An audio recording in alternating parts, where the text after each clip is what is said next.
Well, so following on from Christine, I can see that reality is we've got lots of community education to do. And it really, I suppose, what came to me when she was speaking about the heat island effects is those maps would be really effective in public places. It's just that we need to have more signage up to say why we're doing these things, and you know how it's not just about me, it's actually about our land, our community, our generations of people living on this planet. That's what it's about, our continual survival. So, yeah, so, okay, so this is Ginninderry. This is one of our open days, and I just wanted to acknowledge this was probably 2 years ago, a year and a half ago, October 2019.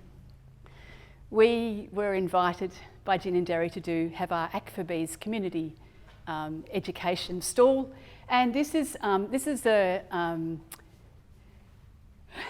called Be a Bee and Pollinate an Apple Tree. And it's just so successful because it is about being a bee. That really I started in 2015, I'm a teacher, and I was working with a group of kids at Arana, Stars of Hope, students who wanted to make a difference in the world. And they wanted to do a skit for kids teaching kids on the bees. And so they created a PowerPoint. I didn't have a clue how to do a PowerPoint. They did all the music, they created the script, and off we went to kids teaching kids at the Australian, at the zoo. And there were, basically it's a program to bring students from all around the region together to do their thing about sustainability.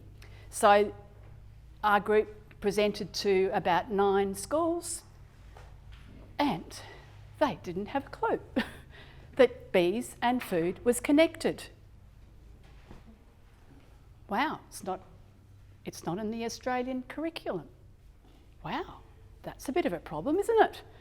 So then we created Help Keep the Global Hive Alive, which is this felt here. This is about how important bees are for the pollination of our most nutritious food. Have a look at it. That's an 18-month community arts project with flowers sent from Ireland and from Poland. It turned into a world. It was just absolutely so exciting.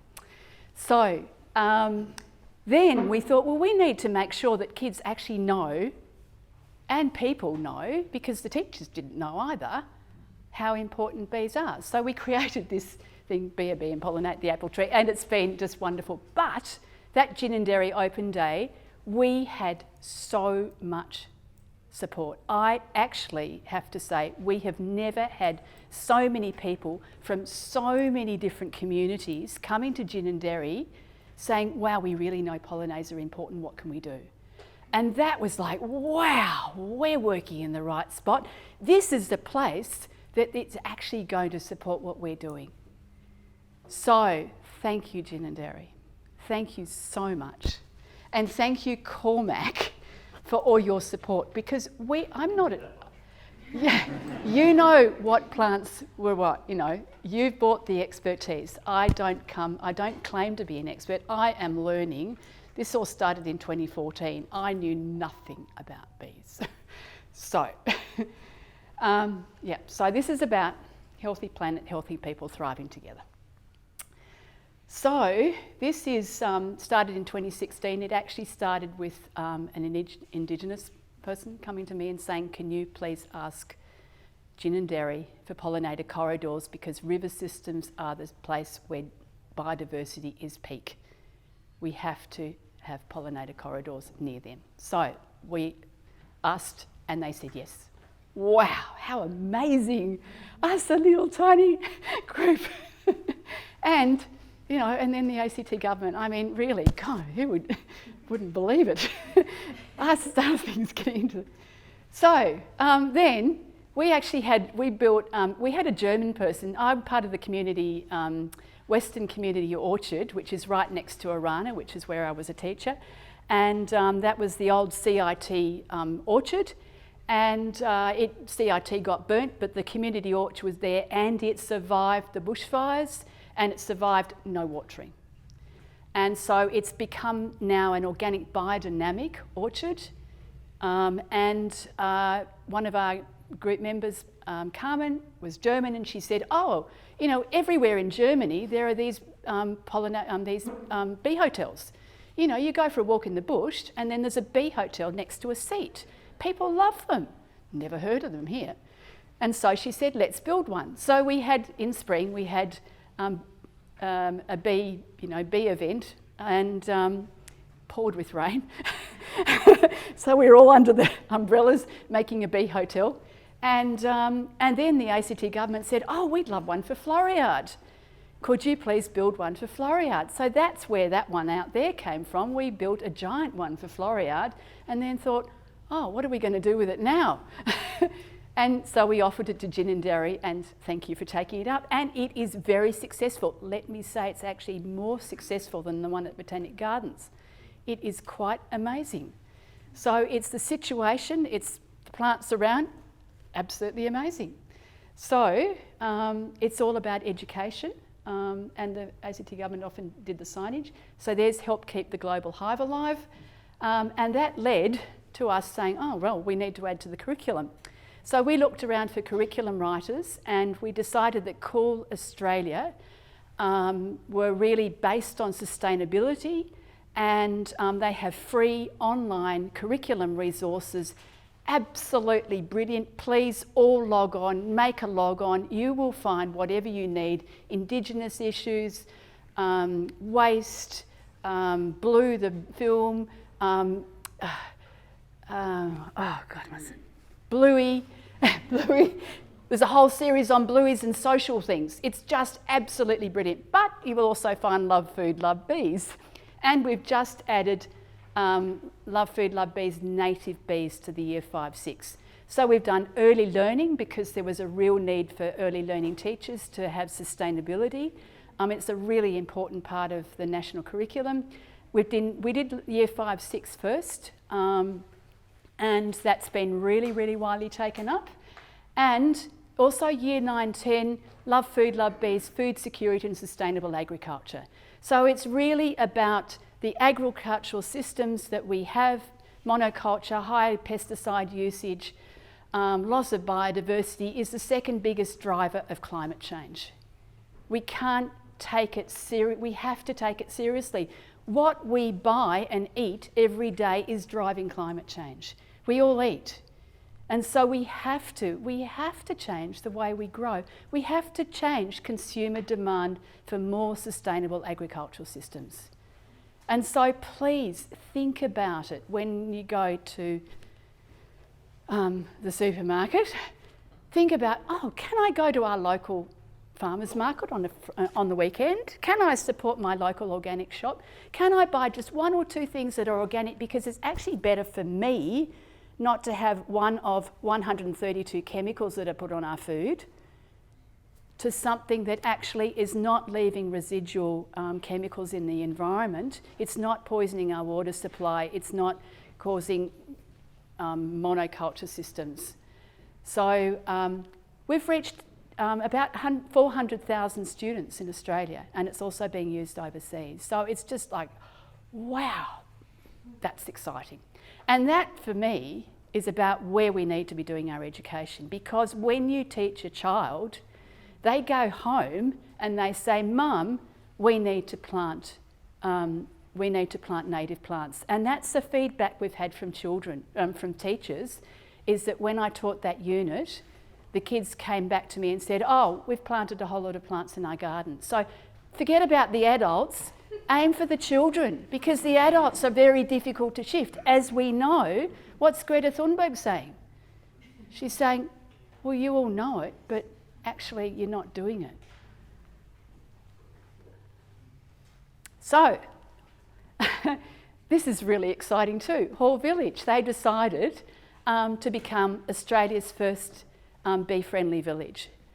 So they were really inspired about the importance of pollinators. There's a whole lot of beekeepers out there, and then they decided to go for a grant, but they also decided to have, because Hall Rotary runs the farmers market on Saturday, they've got a real interest in pollinators. And so they decided to create bee-friendly hall. Every single citizen got a bee hotel made by the local men's shed, and they also got 5 different native plants, no treatments on those, no chemicals. That's what you have to remember. It's all very well planting plants, but make sure they don't have pesticides on them. This is one of the things we wanted to, and also a sign, bee-friendly garden. So 90 out of 100 houses took it up. And then planting in the main streets. I think we've got somebody who is designing it here, who designed. Thank you very much. So, yeah, lovely to have you here. So this is the community charter, which they adapted from our charter, and we worked together. The Governor General went out there too. It was just really, really exciting. This is all on our website. Have a look at our website. There's lots and lots of resources, including native bees. So last year we were really, really heartened by Landcare, working with Landcare to have a similar event like this in February, just after the bushfires. It was going to be in November, but there was just too much on for Landcare, so we held it in February and we had no idea what was coming. And so we've got all of those recordings on our website, including Professor Saul Cunningham, who is one of the leading native bee experts in Australia at the ANU Fenner School. Michael Fox, where are you? Okay, Pollinator Link, come from Brisbane. Talk to him about native bee hotels because he's done research. He's got a fantastic, have I got it there? Oh, okay, sorry. Anyway, sorry, I'll just, okay, just go back. Hang on, there you are. Okay, so this is Pollinator Link, and it's been going since 2012, and it's really about planting in people's gardens. So it's really encouraging people to plant and it's not just bees, it's also butterflies and birds, and really emphasising the butterflies because people don't like caterpillars. And just to remind them they actually turn into butterflies and they're really important. Sorry, just see if I can go back. Okay, so also, thanks to the French embassy, we've got involved in another project, which is just... So this is about increasing the biodiversity in embassies, which are a considerable hectareage in Canberra. And the new French ambassador, Jean-Pierre Devaux, sorry, is very, very passionate about biodiversity and very appalled by biodiversity loss. And at the moment there is a World Forum on biodiversity, or in May. He approached us to have do a biodiversity audit, and Landcare is very, very involved in this because they know how to do it. And we've also got a whole lot of different organisations too, and it's really about involving students. So high school students to do the audit. An idea of actually different embassies actually collaborating with one particular school, creating relationships. So it really spills over into the community. It is about relationships. It is about community, because unless you bring the community with you, then you get what Christine is talking about. And yeah, again, I talk. So this is another planting seeds that I've only just discovered, but this is in Sydney, and again they're working with students. Worth looking at their website. They're doing all sorts of things in different council areas. And again, this is that's what's so unique about Gin and Dairy. They're doing it from the beginning. Now most of the pollinator links we've found. Melbourne, Nature in Our City, fantastic framework, really, really interesting. It's been wonderful to look at their things. Now this is something that is absolutely gold. Clean air and urban landscapes, and I will put a link on it if you want me to send it to you. It is, just take a photo of it. It's got everything. It's basically a collaboration of different universities. It's got Indigenous issues in cities, how to incorporate biodiversity, clean air and cool landscapes. It's got everything about urban landscapes. And it's been a 10-year project or something, I'm not quite sure, but it's just absolutely fantastic, and it's Australian. So there's lots going on in Europe. This is where I heard about the bee crisis in 2014 and came back to Australia to find out what was going on, and discovered that actually bees weren't as doing so well. This Netherlands pollinator strategy, bed and breakfast for the bees, is very interesting. This, I went to an event in the Netherlands in 2018. It was called Learning from the Bees, and it was just 300 people from around the world who are biodynamic beekeepers, farmers, scientists, bee activists, artists, all coming together to collaborate. And the Pollinators project was just so exciting. It's really worth looking at it because there was so many things that it was all youth run. There were no, people older than 25, I think. And it was just about tree planting. It was about, planting vegetation. It was about festivals. It was incorporating planting and music together. It was about just, not just doing one thing. And that's what I think they've found with, land care, that actually when you have something, you walk to somewhere and you plant trees on the way and then you have a music at the end of it, or a food, it actually means that more people come and you have a great time and you create community. So I couldn't put down how many different things they had in Tree Fest. It was just, the Pollinators had so many different initiatives. It was just amazing. The Honey Highway is biodynamic, so biodynamic flowers,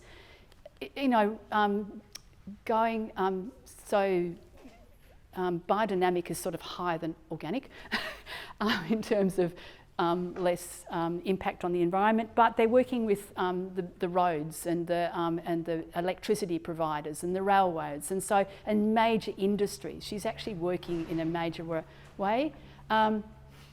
This is Pollinator Strategy for Scotland. Has a fantastic thing on urban development and for planners and builders and all of, and UK, all sorts of different, Wales has got a fantastic pollinator strategy. You've also got, obviously, France. France actually led the way. I think it was 2001 or something. In early 2000s, 10 years, they reduced their pesticide use by 90% because of bees and because of water. And then they led the way in terms of the European ban on neonicotinoids. So it was really the French who said, we have to ban these chemicals. Lots of research. And now, the green roofs, obviously Paris is a completely different picture now, and there's the most extraordinary architect. No, I wish I'd written it down, but there's this huge bee pavilion, which is about pollinator pavilion, and the architect is absolutely extraordinary. It's all about being with nature. Sorry, I can't remember, and I should have done it for you. So, where are we? Oh, we're in America now. So this Bee City USA, Bee Campus USA is a really big initiative. And it's overseen by the Xerxes Foundation, with this huge foundation which has pollinator planting guides for every basically region in America. And basically there's very strict guidelines for joining Bee City USA. We based ANU for Bees, which is, we had students involved in Act for Bees, and they said we want to do ANU for Bees. And so they sort of took that strategy and applied it to ANU. Basically pollinator plantings, pesticide usage and signage. Unfortunately, they've left the ANU now, so that's collapsed, but we've got hope. The Million Pollinator Gardens is actually more than a million pollinator gardens. So that's about, planting in individual gardens. Now, I think that National Pollinator Garden Network might be this is what this is. Sorry, I can't quite remember. Yeah, that's all the linking them through all of the... Yeah, okay. So I just wanted to draw your attention to this in the Philippines. It's actually an extraordinary development, very like Ginninderry, and it's really, really worth looking at because it is, again, the entirety of it, the holistic nature of it, of working with nature, and it also shows a contrast about what's already been there and how it's changing when through introducing this development, how it's affecting the communities around. And this is what Ginninderry is doing too, the social change that's happening in Ginninderry. And the people saying, I love living here. It's just amazing just talking to people who live here and saying, oh, but it's not only because of the nature, it's because of community. And that really is the resilience for the future. We have to create community. We have to create food security because Canberra is very food insecure. It's something we have to take seriously. And Michael Clazenz from Food in the Future is here and really appreciate you being part of this because, we all eat. And if we're relying on transport to bring it thousands of kilometres, Melbourne is 65% food secure. And they've been working on that to increase it over time. And it's just something that we really have to, as a region, address. So this is World Bee Day. So World Bee Day is, this is the first inaugural World Bee Day initiated by the Slovenia. It took, I think, 3 years to get all of the European Union to agree to it, May the 20th. And finally, it happened on the 20th of May 2018, and Elena is the ambassador, and we had a wonderful celebration at the Slovenian embassy and honey breakfast, and then we went to the Swedish embassy.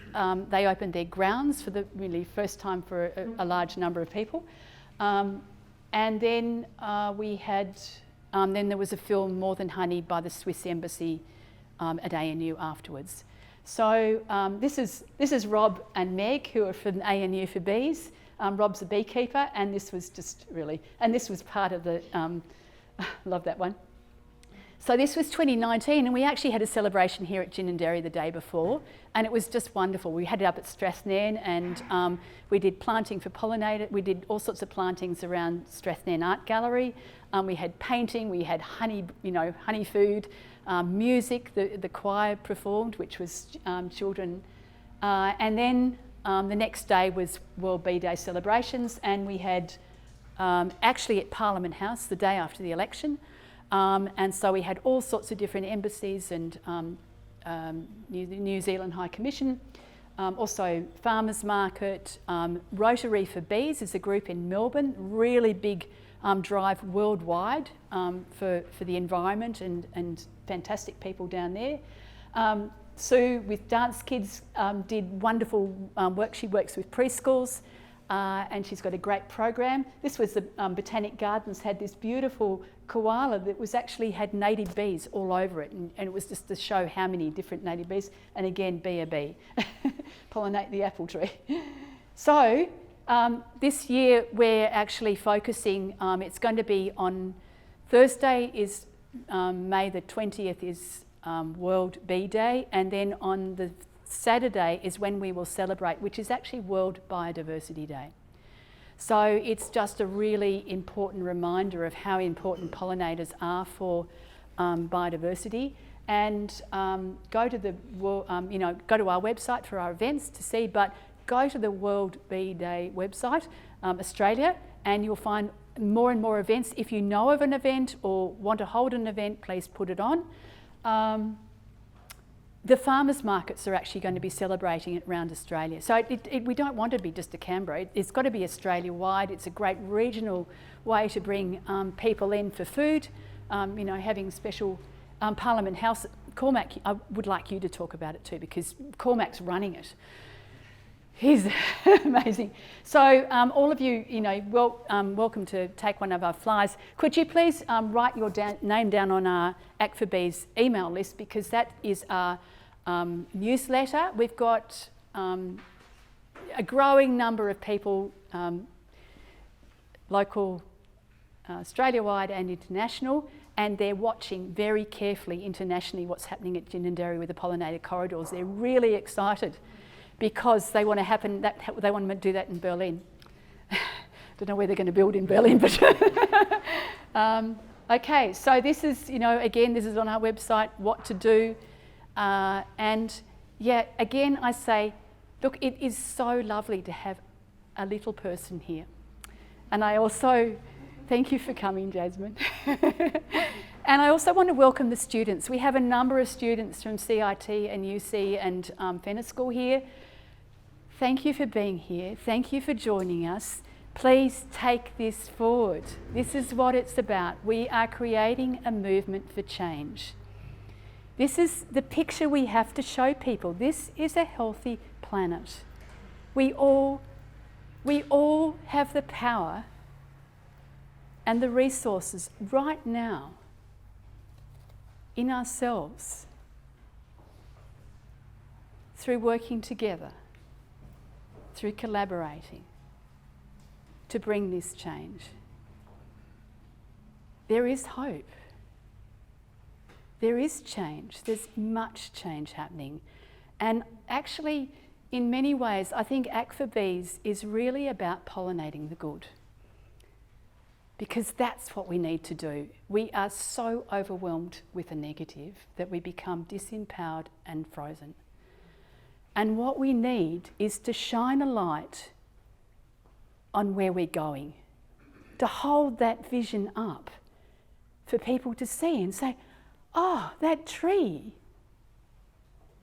do you realise that tree is actually creating air for us to breathe? That tree is providing cooling. That tree is the lungs of the earth.